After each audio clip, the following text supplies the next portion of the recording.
On est ici dans le vallon du Lausannier, sur la commune de l'Arche, dans le nord du parc national du Mercantour. La Reine des Alpes était hyper présente dans le vallon. À un moment, les gens appelaient ces versants-là la mer, parce que le dessus de la Reine des Alpes est bleu, le dessous est un peu blanc, et avec le vent, ça faisait une sorte d'écume de vagues. La Reine des Alpes est une fleur emblématique de la haute vallée de l'Ubayette. Il y en avait de magnifiques bouquets, aussi bien à l'église que dans les maisons. La pratique agricole a complètement changé. On est passé d'une pratique de la fauche pour récupérer du fourrage à une pratique pastorale, c'est-à-dire où on amène des moutons pour manger l'herbe, ce qui est complètement différent.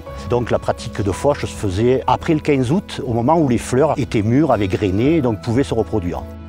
Dès qu'on est passé dans un système pastoral, ces fleurs ont été mangées à partir du 15 juin, donc plus moyen qu'elles se développent. Au début des années 1980, il ne restait plus qu'une poignée de reines des Alpes dans le vallon. La Reine des Alpes, on l'appelle comme ça, mais son vrai nom vernaculaire, c'est le panicaut des Alpes.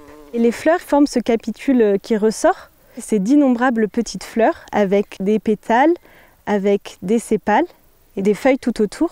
Ces feuilles, ça fait une couronne. Peut-être qu'on appelle la Reine des Alpes pour sa couronne. On parle beaucoup de la Reine des Alpes, mais ce qui est important, c'est que c'est une espèce dite parapluie. Et en conservant cette espèce, on va conserver tout un cortège d'espèces, que ce soit floristique, mais aussi insectes, animaux. C'est surtout l'habitat qu'on conserve et toute sa richesse. Il faut savoir que cette zone, c'est la station la plus au sud des Alpes et c'est la seule station du parc national. Et donc on a mis en place tout un tas de mesures et on a essayé petit à petit de sauver d'abord l'espèce parce que c'était très important, il restait vraiment très peu de pieds. Et quand il y a très peu de pieds dans une espèce, elle est en péril. Concernant les mesures de conservation, les premières ont été mises en place en 1984. C'est à ce moment-là qu'on a trouvé une dizaine de pieds. Il a été décidé, pour vraiment préserver l'espèce, de mettre une clôture, donc vraiment un grillage autour de ces 10 pieds, que ce soit moutons mais aussi ongulés sauvages, ne broutent et ne passent sur cet espace.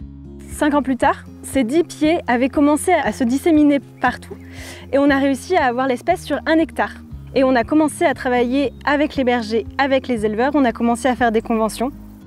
Toute la partie à partir de la Reine des Alpes et en haut où j'ai un bout de pâturage, ça me permet de le garder pour le début septembre, puisque jusqu'au 30 août, je ne peux pas aller manger la Reine des Alpes. Ouais, voilà. Bon, ça s'est pas trop mal passé alors. Ouais, non, mais ça s'est bien passé maintenant. Parce que sinon, si on rentre dans le conflit, ça marche mal. Ça a toujours été ma politique depuis longtemps. En ayant pris conscience de la rareté, je trouve que c'est important que tous les travaux menés par le parc en collaboration avec les éleveurs puissent amener à voir que cette espèce, dans cette zone-là, prospère et se porte bien.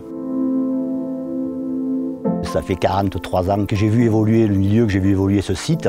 Et puis bon, un jour il faut partir. Hein. Je pars à la retraite que à la retraite pour le moment. Mais l'idée aussi c'est de transmettre ce patrimoine, il y a des générations nouvelles qui arrivent, il y a des nouveaux agents. Et puis ça fait toujours très plaisir de voir qu'il y aura de la continuité, que tout le monde se pose des questions. Qu'est-ce qu'on va faire de ce site, comment on va pouvoir le faire évoluer encore plus, etc. etc. Enfin, c'est vraiment des grands moments dans la carrière d'un agent.